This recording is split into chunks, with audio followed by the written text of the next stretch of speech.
Bit of a crazy morning this morning, guys. We've got 3 cars going out. We've got the Hyundai i20, we've got the Seat Ibiza, and we've got the Sophia out. We've only just got it back from having the brakes and tyres done, so we've got Scotty and Brooke on it cleaning it while I refurbed the wheel trims a little bit for it. It had its service done already. I did the service on the i20 this morning first thing, and we've gone and picked up the Fiat 500 from the lady that rang me up telling me I'd sold her a duffer because the rear end of it was bad, wasn't it, in the previous video. So we got that in for wire brushing and doing the rear axle on it. She actually wants to sell that now. It's only done 37,000 miles on a diesel, so if anybody wants a super low miles Fiat 500 lounge spec, really good spec model, let me know, because she wants to now sell that because she's not used it at all. She's put, I think, like 2,000 miles on it since she bought it from me. It's done next to nothing. So we've got all the cars ready for sale. What we're going to do now is Scotty is going to, while I do a little bit more content for you, get the paperwork done, Scotty's going to strip all the stuff out of this 2CV. We're going to put it on the workbenches here and see what we've actually got, give it a hoover and a clean and see how much of a car we've actually got here, give all the parts a clean, and then from there we can decide what we're going to do with it. So basically Scotty's going to be the star of this one.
So the idea of this was to put it together and see what we had before we decided what we were going to do with it, because we've obviously got the Arcadian van project as well, and I want to decide where to go with things. So we'll have a quick go through and see where we are. So engine wise, I'm turning that.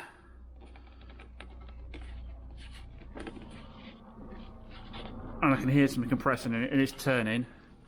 All the tin work seems good for the exhaust, and I seem to have everything here.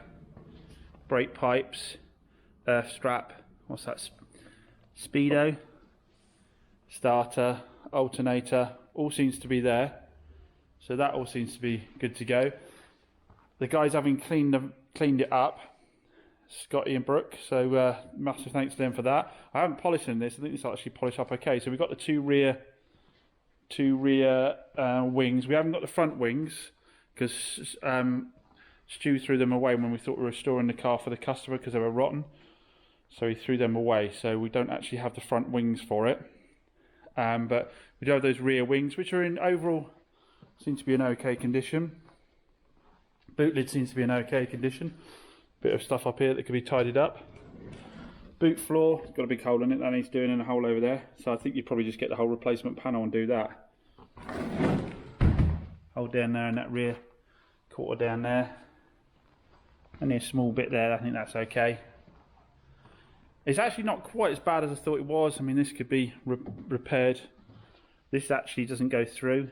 It just needs wire brushing down and repainting. A lot of this just needs wire brushing down and repainting. It's not actually going through. Does need floors, but I've got those two floor pans over here that came with the car when the customer thought they were going to restore it. So I've got the two floor pans down there for it, brand new. I think you'd probably replace these panels because both of them are crusty both sides. This is a bit crusty up here, but it doesn't go through. So again, you could wire brush it down, treat it. Maybe one little hole down that end, I think. Bit of crustiness around the windscreen again. I guess if we took the windscreen out, clean this up, you might be able to save that panel. Front bumper's a bit crusty, so again, wire brush it down, paint it. Seem to have everything underneath here. We've got the headlights, got the coil pack, and spark plug leads and all that. Brake master, gear lever connections, all everything seems to be in place there. We've got all the doors seem to be in good nick. Got the rear lights. Don't know where those panels go. I'm sure you guys will be able to tell me. That looks like it's another fan off of the engine, maybe for the front of the fan, something like that. The cover for the front of the fan. And then we've got a pile of stuff over here. We've got all the door hinges and fittings and all that kind of stuff. Ducting for the engine, seatbelt fittings. Looks like some kind of fuse board there or something, yeah. Rear parcel shelf cover, got the seats, which, you know, could do with, you either clean them up and give them a spray with some satin black to tie them up, or you replace them. We've got the dash there. We seem to only have one door card though, I think. Unless there's door cards on the actual doors themselves, which there aren't. Oh, hold on, no, we've got door card on one other. Two. Where's the other door? Oh, so all the door cards are actually on the doors. So yeah, that's why we've got one door card off. So we have got all the door cards. Oh, we've got a set of brake pads. What's that, new brake pads? So these your worries at the moment, mate. Right, so that is as far as we're going to go with it, I think, because I think old Mad Mike from Wales is going to have this one, who does the classic car restos, and you know, the price I've agreed for him is what the car owes me. So if I now put hours more in bolting it together, I'll actually be at a loss, because that's time I could be spending putting the Arcadian van together, as much as I'd like to see this bolted together. So yeah, that's probably it for the 2CV. Teaches me again, just because you've got yourself a new unit and lots of space, don't just keep taking projects on, because you haven't got time to do them anyway. I've done nothing with my MGB Roadster Sebring one for a donkey's age, so I need to start getting sensible. I've been buying some decent cars recently that haven't taken a huge amount of prep, and the idea of freeing that time up, especially for December, I'd like a bit of a laid back December, is be able to get on with some of my own projects. So I want to be able to work on this one next weekend, get this running and driving so we can get it down for an MOT, and then we can do our bodywork stuff on that. So, as always everyone, thanks for watching. That's for this video, a bit different from the normal content of Hyundai i10s and other small cars. But yeah, I mean, I reckon this is a good base for someone to either do a full resto, and the way these unbolt and bolt back together from having to play around with it, I mean, you could probably rebuild one of these in a bloody couple of weeks, I'd have thought. Really, really super to work on. It would be fun to have it, but you're just going to be sensible about where you are time-wise. Let's get on with the Arcadian instead. So anyway, yes, as always, thanks for watching, guys. Really appreciate it. Please, if you're not subscribed, please consider hitting that subscribe button below. I'll see you again next time.